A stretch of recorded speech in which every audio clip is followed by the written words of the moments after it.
राष्ट्रपति बनाने की क्या ज़रूरत है? और वो भी ऐसा व्यक्ति जो झाड़ू लगाता हो मंदिरों में, जो देवी देवताओं की गुलामी करता हो, कभी SC OBC की आवाज़ ना उठाता हो, इतना कमज़ोर राष्ट्रपति जिसने अपने गांव में बिजली न करा पाई हो। ये कमज़ोर आदमी ढूंढते हैं और उन्होंने ढूंढ लिया।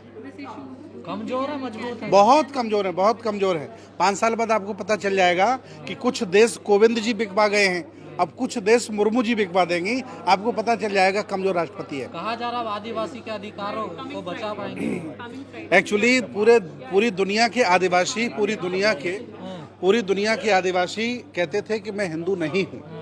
तो ना भाजपा ने ये चाल चली कि ये जो आदिवासी कहने लगे कि मैं हिंदू नहीं हूँ, इस आंदोलन को कैसे रोका जाए, इसलिए इन्होंने मुर्मू जी को आगे लाया है ताकि आदिवासी चुप हो जाएंगे राष्ट्रपति बना के। ये उनकी साजिश है, बहुत बड़ी साजिश है। तो अब हिंदू बन जाएंगे ये सब आदिवासी? नहीं, वो हिंदू RSS वाले, BJP वाले जो हिंदू ब्राह्मण, वो तो आदिवासियों को हिंदू मानते ही हैं, लेकिन पढ़े लिखे जागरूक आदिवासी ये मांग करने लगे थे कि हम हिंदू नहीं हैं। अब उनका मुंह बंद कर दिया है राष्ट्रपति मुर्मू को बना करके। सर, एक वीडियो वायरल हो रहा है जी कि उनका शुद्धिकरण किया जा रहा है, इस तरीके से कुछ किया जा रहा है। देखिए, ये पहली बार नहीं हुआ है। राजेंद्र प्रसाद जी जब राष्ट्रपति बने थे तो उनका भी शुद्धिकरण किया था इन्होंने। इसके पहले कोविंद जी को मंदिर में नहीं घुसने दिया था, ये जग जाहिर है। तो मुर्मू जी का क्यों शुद्धिकरण नहीं करेंगे? इन्होंने तो गंगा जल से, गंगा यमुना नर्मदे कावेरी, जो नदियों का पानी होगा सब मुर्मू जी के ऊपर डाला होगा कि शायद वो ब्राह्मण हो जाए। हम तो चाहते हैं कि ब्राह्मणों के पास कोई ऐसा मंत्र हो जाए जिससे वो आदिवासी से ब्राह्मण बन जाया करे, वो आदिवासी से ठाकुर बन जाया करे, बनिया बन जाया करेगा तो बहुत अच्छा रहे। लेकिन ऐसा उनके पास कुछ है नहीं, लोगों को मूर्ख बनाने के अलावा उनके पास कोई प्लानिंग नहीं है। तो ये आप जो शुद्धिकरण किया गया है, इससे क्या बनेंगे वो, क्या होगा? शुद्धिकरण क्या, ये एक्चुअली ब्राह्मण धर्म को थोपने का एक तरीका है। शुद्धिकरण कुछ नहीं है और बहुत ही स्थिति खराब है देश की।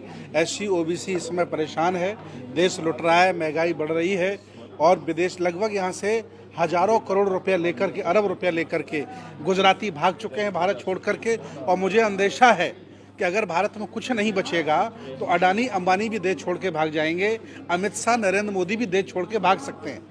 अब भाई ये लूट रहे हैं इस समय, जब कुछ देश में नहीं बचेगा, भाई राजा शासन वहाँ करता जहाँ मजे होते हैं। जब कुछ नहीं बचेगा भारत में, भारत भूखा हो जाएगा, अनाज नहीं होगा, तो आदरणीय मोदी जी भी देश छोड़ सकते हैं, कोई बड़ी बात नहीं है। मोदी जी पूरी दुनिया में घूम घूम कर यहाँ बिजनेस ला रहे हैं, आप कह रहे हैं वो छोड़ भाग सकते हैं? बिजनेस ला नहीं रहे हैं। मैं आपको बता दूं कि चाइना पर पूरा भारत निर्भर है।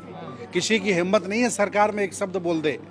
चाइना पैर के नाखून से लेकर सर के बाल तक सब सामान बना रहा है। और चाइना अगर अपना व्यापार रोक देगा तो भारत खड़ा हो जाएगा।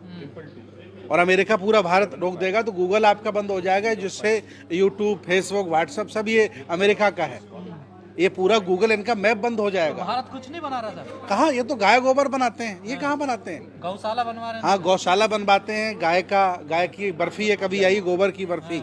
अभी एक आदमी ने गोबर की बर्फी बनाई है, वो काफी डायनामिक है।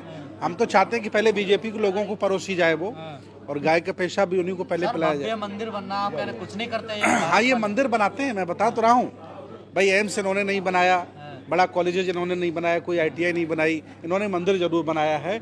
और उस मंदिर का जो ATM है वो ब्राह्मणों के हाथ में है। सारे लोग उसमें पैसा डालेंगे, ATM ब्राह्मणों के हाथ में, उससे पैसे निकाल करके मजे करेगा।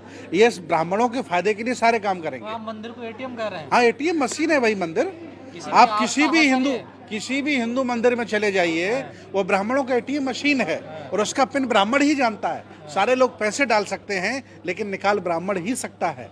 आप समझिए बात। तो बौद्ध विहार का ATM आपके पास? नहीं, हमारा बुद्ध विहार का भी ATM ब्राह्मणों के पास है। अच्छा। बोध गया पूरा कब्जा कर रखा है भाई, उसका सेक्रेटरी हिंदू होता है, पूरा मैनेजमेंट पे कब्जा करके रखा है। इवन हमारे बुद्ध विहार का भी ATM ब्राह्मणों के हाथ में है। ये नहीं चाहते कोई और जिंदा क्या कर रहे हैं फिर? आपका ATM भी छीन लेना? आवाज उठा रहा हूँ। मुर्दा लोग हैं हमारे, मरे हुए लोग हैं, इनमें जान है नहीं, इनको जगाने का प्रयास कर रहा हूँ। मैं आपको बता दूं, इसलिए मैं जगा रहा हूँ कि माना कि दुश्मन हमला कर दे और अगर आप सो रहे हैं तो ज्यादा नुकसान हो सकता है, अगर आप जाग गए हैं तो कम नुकसान होगा, और अगर जाग करके हथियार लेकर के आप बैठ जाते हैं तो हो सकता है दुश्मन को आप परास्त कर दें। मेरा काम है मरे हुए लोगों को जगाने का। जागे हुए तो हैं तमाम लोग, सब काम नहीं, कोई जागा हुआ नहीं है। सब बात कर रहे हैं? अभिमानी हैं, घमंडी हैं, जातिवादी हैं, व्यक्तिवादी हैं, संगठनवादी हैं। कोई विचारधारा का पूजक नहीं। बहुजन समाज के लोग अगर विचारधारा को महत्व देते तो आज ये 4 बामन देश पर कब्जा नहीं कर लेते। 4 बामन और क्या, 2-3% लोग पूरे देश पे कब्जा किए हैं और ये SC OBC वाले विद्वान बने घूम रहे हैं। ये तो लानत है इन पर। तो शक है आपका विद्वान नहीं है? कोई विद्वान नहीं, काहे के विद्वान है? एक बाबा साहब विद्वान थे, जितना अकेले कर गए उतना ये 10 करोड़ लोग मिलकर के नहीं कर पा रहे हैं। काहे के विद्वान है? मैं भी उसमें शामिल हूँ अच्छा, जी। आप विद्वान ने आप काहे की विद्वान है भाई? कोई परिणाम नहीं आ रहा है। मैं जिसको बौद्ध बना देता हूँ, अगली बार वो कावड़ लेके चला जाता है। मैं जिसको मैं बौद्ध बना देता हूँ, भाई हिंदूवाद ब्राह्मणवाद इतना हावी भारत में है कि जिनको हमने दीक्षा दी, अगली साल वो कावड़ लेके चला जाता है। मैं फोन करता हूँ, भाई हाँ भाई श्याम